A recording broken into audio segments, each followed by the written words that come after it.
start to go back and go earlier than that? Because there wasn't really time in the late 60s. There was so much happening. How did you have time to go back and listen to some of the earlier stuff? Because the whole thing with the British invasion was I wasn't interested in the British part.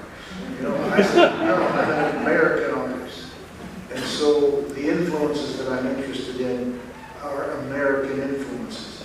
And usually the stuff where we sound a little more Beatles or Rolling Stones, those were the things that always, so they ended up in the trash.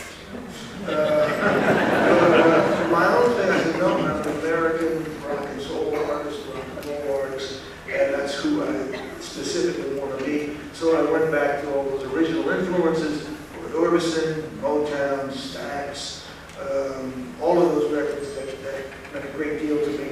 But I was very, very intent on being recognized as an American artist. Living on the Jersey Shore, we were very lucky, and I'm sure you would say the same, that we had Convention Hall. Because in Convention Hall, with a guy by the name of Mo Septi, was an impresario. He would bring a lot of those bands down from New York, and we got to see all of these bands, from the Stones, Airplane, Who, Rolling Stones, and we got to see all of them.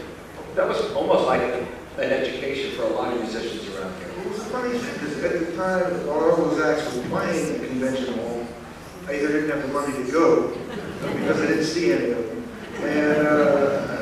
And the only show, I saw the Doors at Convention Hall. They were incredible. And I saw the show where Herman was the headliner. The Who warmed up for them. With electric suits. Were out were the opening act. But the main was the people hadn't seen or heard of the Who at the time. And when they destroyed all their equipment at the end of the show, I was there were a lot of parents with their kids there for Herman's Hermits, and they just didn't know what to do. I wasn't sure myself, you know. I was like, whoa, you know, I liked it, but I wasn't sure. I was sitting in about the 10th row or so. My dad was a New Jersey State Trooper, and he was moonlighting, doing security at the show.